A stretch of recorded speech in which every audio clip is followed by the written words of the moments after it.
A very good afternoon, and thanks for clicking on to the 87th edition of the Global Weather and Climate Report. As you can see, there is no live stream this weekend because I'm on the road, but I should hopefully have all things back to normal with a live stream next Sunday afternoon at around 4 p.m. as per usual. Before we continue with the video, be sure to like, share, and subscribe. I do greatly appreciate it, and every subscription at this time of the year is very much appreciated because this is a natural drop off time of the year. A lot less interest in spring and summer compared to the winter season, but I greatly appreciate your ongoing support. Plenty of things to look at in the coming week ahead. We're going to be looking at the long range model suite regarding summer, and also we're going to be talking about the Atlantic hurricane season of 2024, which begins on the 1st of June. So plenty of reason to stick around here on the channel, and I do, like I've already said, greatly appreciate that. Hope you're enjoying your weekend so far. This is a pre-recorded video, I may add, and so some of the information that I'm showing you will be from actually yesterday. So the video has obviously been published on a Sunday afternoon, but it is pre-recorded from the day before, just to let you know. And certainly a very windy day out there. Strong southerly wind, gale force winds, but the warmest day of the year so far, without doubt. This is the current visible satellite imagery at the time of recording, and you can see Storm Kathleen, which actually peaked later on Friday afternoon, evening, and now it's lifting record or near record breaking warm 850 millibar temperatures sweeping across, particularly the eastern side of England. I may add, not quite so much across northwestern Scotland, but with the strong winds, with the sunshine, temperatures here at Marvin Weather HQ, I'll get there, reached at least 17.4 Celsius, which smashes the annual temperature record for this moment in 2024 at least. The previous record was 15.4. And obviously, as we move through the coming weeks, we are going to see the temperatures continuing to rise. So this is the current temperatures across the European continent, chilly across the far north of the continent, but the majority of the heart of Europe, at least, is seeing well above average temperatures, well into the 20s across northern Germany, the Low Countries, upper 20s across southern France, and also across southern Spain as well. Fresher in the northwest of Iberia, as you can see here, but the core of heat compared to average is across Central Europe. This is the current temperatures across the UK. We've got 18 Celsius on the Murray coast, thanks to that strong south to southwesterly wind. We have got a 21 Celsius that would appear at Lakenheath, 21.4. Would not be surprised before the end of the afternoon to see 22, 23 Celsius quite easily. We've even got a 19 Celsius on the south shore of the Humber estuary as well. And like I say, once you move into the near continent, you're talking about mid-20s in parts of eastern Belgium and the Netherlands. Quite impressive temperatures, I may add, but they're not completely out of the ordinary for early April, I may add. So this is the year-to-date temperatures. Global weather report. We look at the global picture, see what's going on around the world, looking at the temperature anomalies, and then we'll look at the extremes that have been taking place. If you've not seen a global weather report and you're relatively new to the channel, this is a Sunday afternoon feature, and more often than not, there is a live stream now on a Sunday afternoon. It's become a regular feature of the scheduling here at Marvin Weather HQ. Very excited to bring a live stream now each weekend, when available at least, and obviously not this weekend because I'm away. But this is the year-to-date temperatures, and right away the one standout that you can say is that we are running well above average temperature-wise. There's no getting away from that. Whatever side of the climate fence you sit on, we are in a very warm period of Earth's history. Again, another thing that I will say is my personal stance is that we have seen the planet, not in our lifetime, but we have seen the planet potentially warmer than what we are today in the past. But certainly in everybody's current lifetime, this is about as warm as it's ever been. You can see here, warmer than average firmly across the majority of North America, South America, the Eurasian continent, Africa, and even Australia. This is, like I said, the year to date so far, from the 1st of January through the 6th of April. This is looking at the month of April so far, and we're just about the edge of the first week of the month. And one real standout is that bullseye of warmth across northern North America. The Baffin Straits essentially has the core of the warmest air compared to average anywhere on the face of the planet here. Very strong blocking that has taken place, both the combination of the Manchulian oscillation, the and also the stratospheric warming. We've had a south displaced jet. I'll get there. South displaced jet, and we've had a lot of rainfall. You don't need me to tell you that. We've had a lot of rainfall, and I'm optimistic. If you've been watching recent videos, I'm optimistic about a drier theme mid-month onwards here. So we'll wait and see what takes place. But you can see the month of April so far running very warm compared to average in many areas. Central and Eastern Europe is very warm, and that extends all the way across central Russia, the northern portions of Asia in general. You've got a cold in average across Scandinavia. By the way, this has been a remarkable past few days in Scandinavia. Coldest in Finland for early April since 1977. Coldest in Sweden for early April since 1955. But yet, we can't get away from the fact that just at the closing days of March, we're seeing temperatures upper 20s, even low 30s in parts of Eastern Europe. All-time March records came about across much of Eastern Europe. And then this weekend we're going to see more record-breaking temperatures as this very, very warm air from northern Africa spreads up through Europe and then gets pushed east. For the UK itself, this is a fairly short-lived spell of warmth, because we are going to see cooler conditions come back in off the Atlantic once that front pushes through that area of low pressure that is Storm Kathleen, moves out of the way, and then we start to see colder on the backside of that circulation wrap in and replaces the warmer with something a little bit fresher. So like I say, this is the month to date so far. Cooler than average across Central Africa, warmer than average both north and south. You can see here that we've got a warm east versus cold west China. Much of Kazakhstan, much of Mongolia, warmer than average. Much of India and the subcontinent, warmer than average. We've got slightly cooler than average conditions moving through Pakistan, Afghanistan, into eastern Iran, and Turkmenistan, Uzbekistan.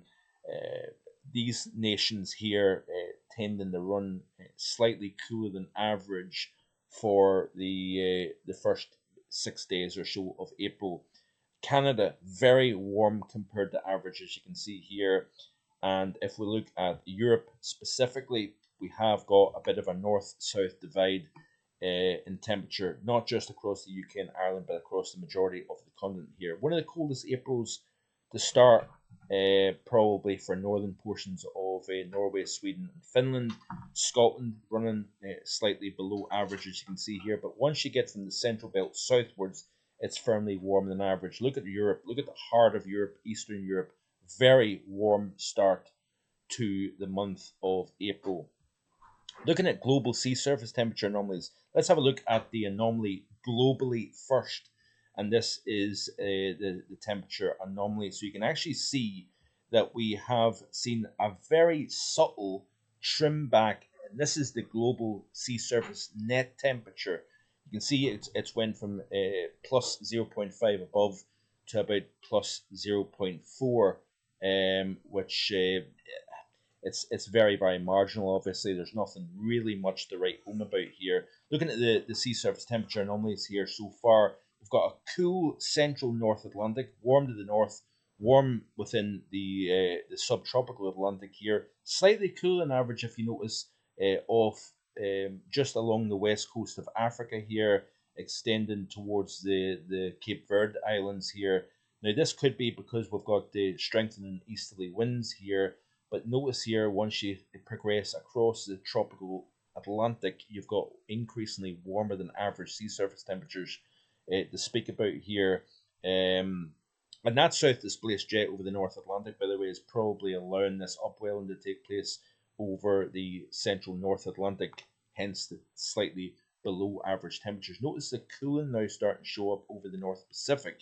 That horseshoe here, that negative PDO signal showing up. We've also got a still warmer than average equatorial Pacific, but look at the cooling that is now showing up against the Peruvian coast. That is interesting, and that is likely the hallmarks of the developing La Nina.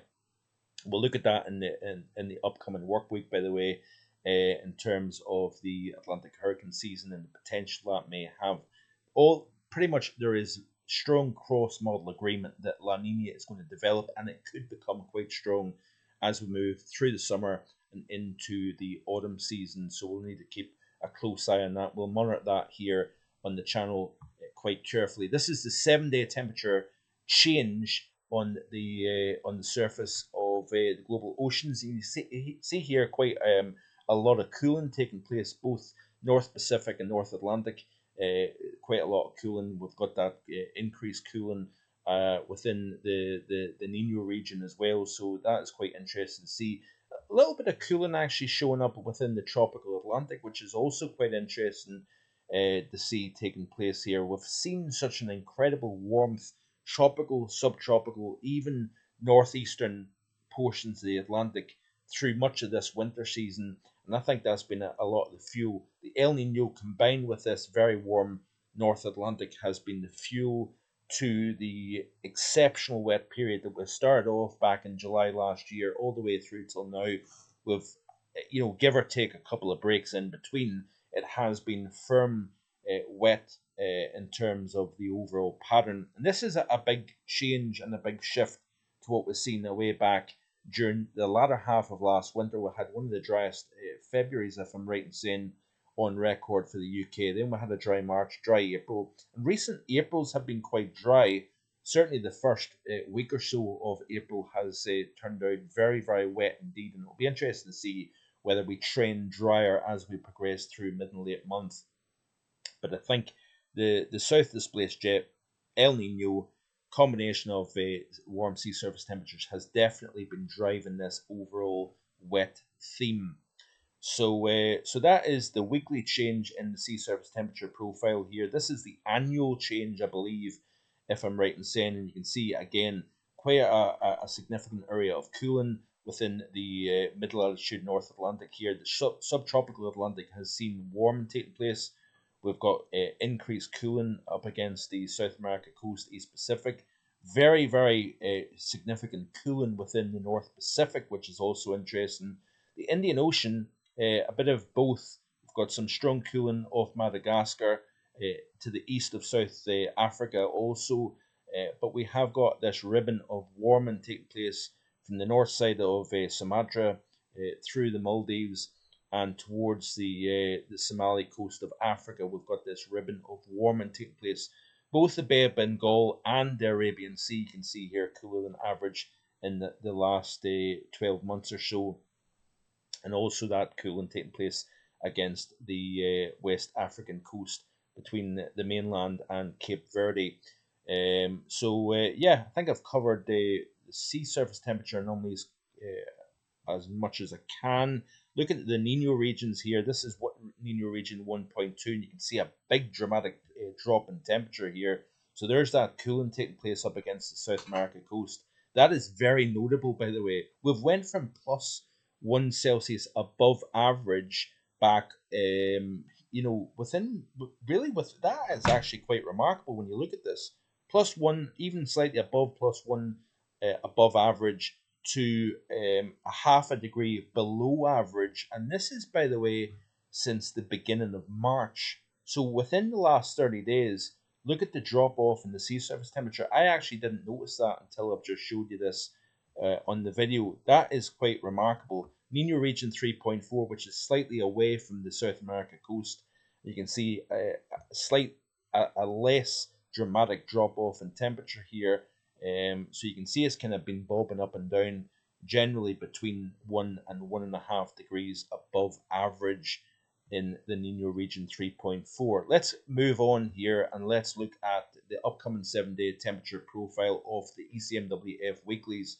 This is the temperature anomaly for the upcoming 7 days. You can see here that we've got a cool eastern United States, we've got a very chilly western United States, but look at Canada. Thanks to that negative North Atlantic oscillation pattern, we've got a lot of strong blocking to the north and we've got the negatives underneath. So therefore, we've got a lot of warmth, especially within the Canadian archipelago. But interesting enough, we've got quite strong below average across southeastern Greenland. As you can see, Western China still cold west versus warm east. Much of India is below average. Look at Australia, very standout below average upcoming week here. Southern Africa as well, below average. We've got slightly warmer than average further north. And look at Europe, very, very warm compared to average here. Still below average across northern portions of Scandinavia. We'll only look at the upcoming 7 days because there is still a lot to get through. Looking at Europe, so like I say, across far southern portions, central and southern portions of Sweden is warmer than average as per the ECMWF weeklies. Southern Finland is warmer than average, very, very warm compared to average as you move into the heart of Europe, as you can see here. Close to average across Scotland, but warmer than average from the central belt southwards for the upcoming week. And really, that is a very, very warm upcoming week across central and southern Europe, slightly below average the further north you go. And looking at the Arctic oscillation, this is another standout here. Combination of the Stratwarman and the MJO has been below below the neutral line, so we've had a slightly negative Arctic oscillation, but it is expected to go right into firm, strong, positive territory as we move into the next week or so here. Look at the North Atlantic oscillation, it too going from the deepest negative since mid-January to above the neutral line here. So we are going to see this warm theme over the next week or so. This is kind of almost going beautifully in with the ECM weeklies here, with both the positive Arctic oscillation and North Atlantic oscillation. This is a phase 4 or 5 and a warm theme for Europe. So let's have a look and see what has taken place around the face of the planet in the last several days here. So you can follow me on Facebook and Twitter for regular weather updates, of course, if you haven't already done so. And let's have a look and see. We had a significant snowstorm, by the way. This is a tweet by AccuWeather showing 334,500 customers without power in the state of Maine. Heavy, wet snow has created these remarkable scenes in Grey, Maine, which is in the northeast corner of the lower 48. Remarkable scenes here of this heavy snowfall here. So this is one of those situations where you've got wet snow, especially in the springtime, that can cause a lot of damage and destruction. Power outages with the weight of that heavy snow bringing the power lines down. So this is quite a problematic scene in the state of Maine. There was also believe it or not, the strongest earthquake recorded in New Jersey since 1884. This is an amazing earth cam view of the camera shaking with that strong earthquake within the New York City area, and really up and down the eastern seaboard. This earthquake has been felt.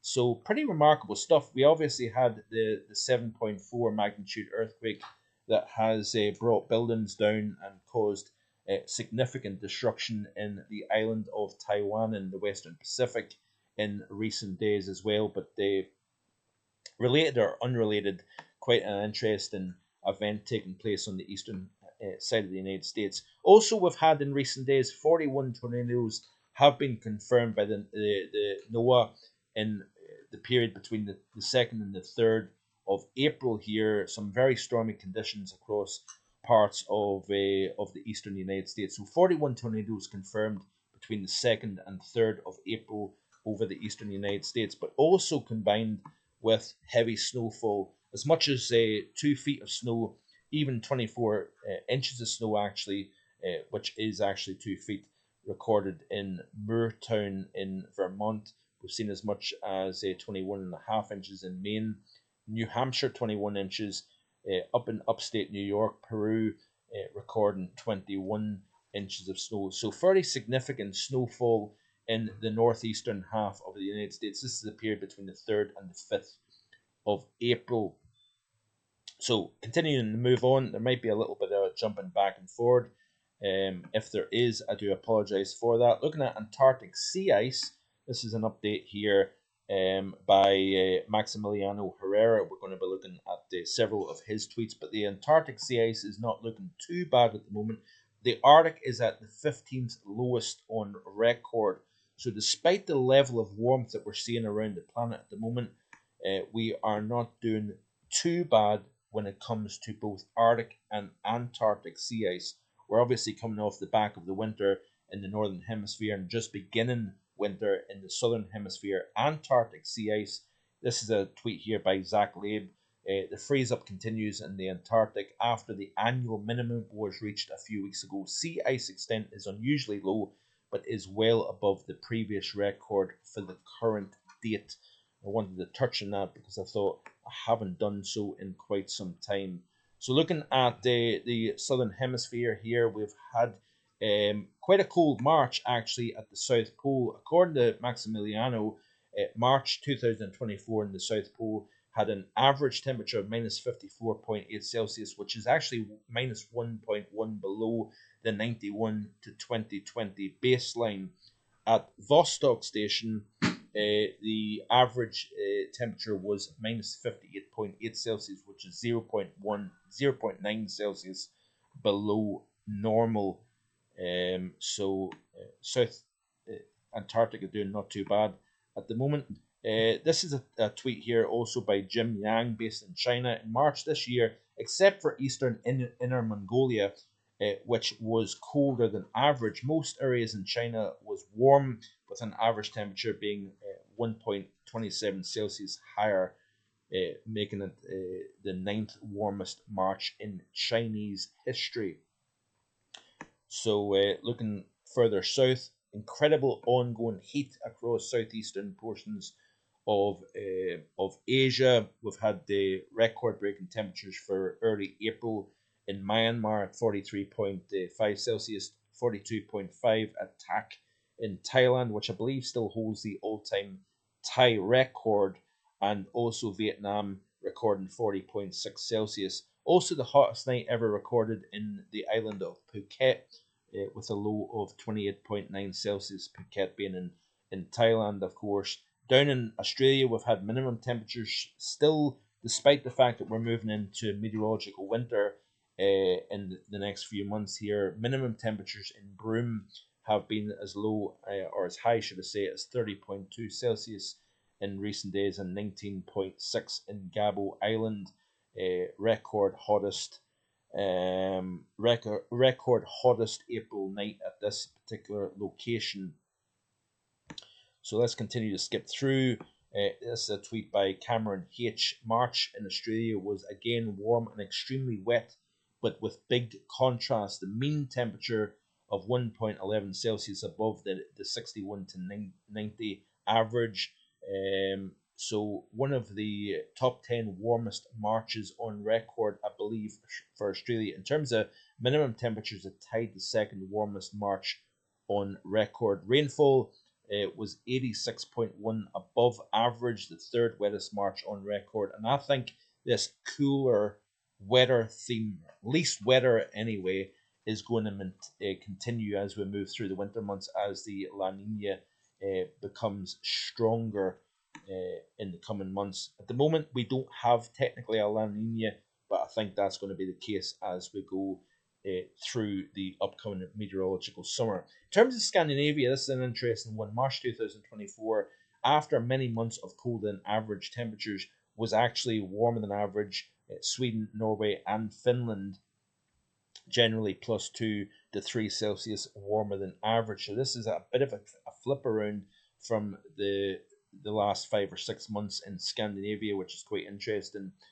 Um, Continuing to skip on here, France has seen March was the 26th consecutive warmer than average month for France, with an average of 10.6, 1.6 Celsius above average in France. Remarkable string of warmer than average conditions for France. The UK overall was 6.7 Celsius on average, 1.0 Celsius above average. For Scotland, it was 0.6 above average. For Northern Ireland, it was 1.4 above average. Or yeah, 1.4 for England and 0.6 above for Scotland. It was a dull month. The average precipitation was 27% above the average, 82% for England compared to average. And I touched on that in a couple of videos ago. Ireland also warmer than average.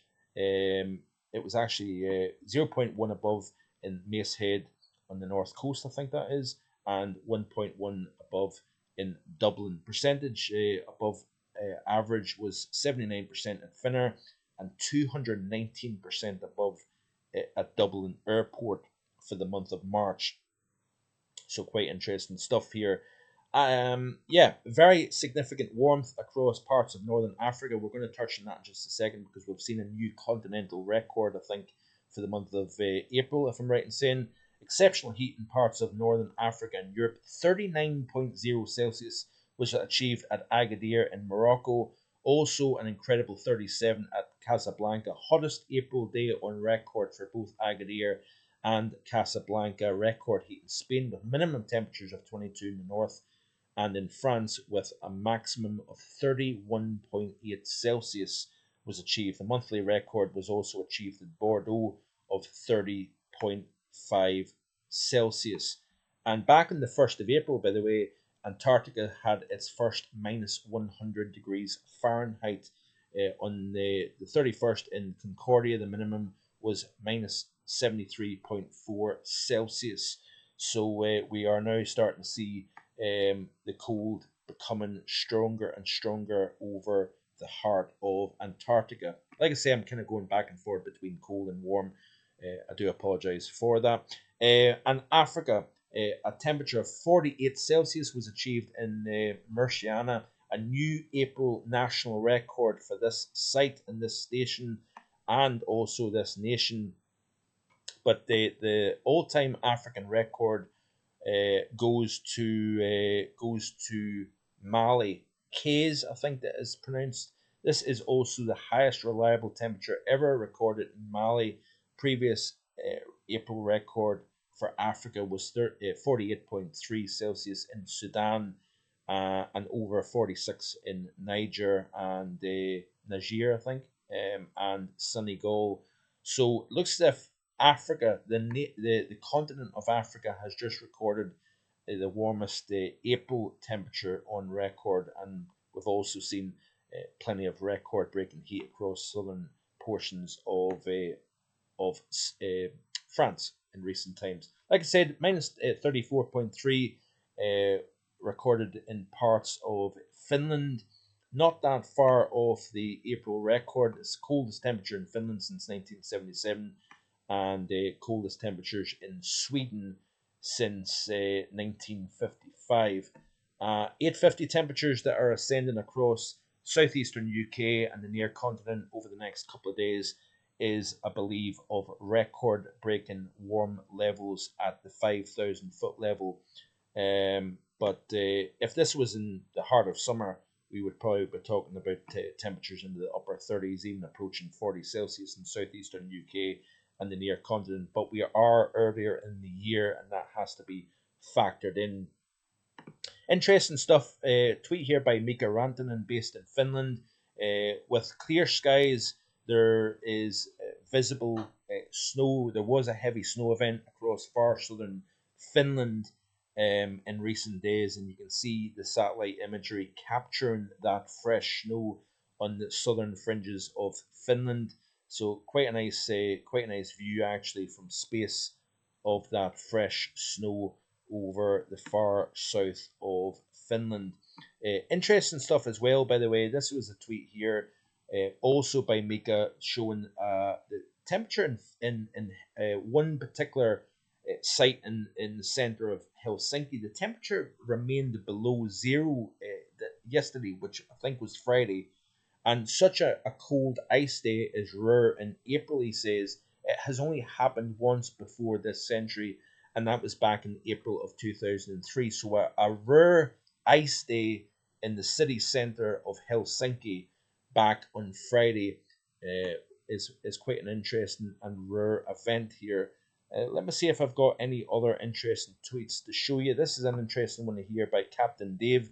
He is a captain, a British Airways captain, and he captured this flight over Africa. This scene from the cockpit of Taran cumulonimbus clouds, and obviously once you enter the equatorial region of Africa, this is a very, very typical sight indeed. But I thought I would share those images with you. And obviously we've got Storm Kathleen at the moment, very deep centre of low pressure to the west of Ireland. It's moving northwards. It's generating some very powerful southerly winds, and these are the temperatures at the time of recording here. So we've got 16, 17, 18 Celsius in the north.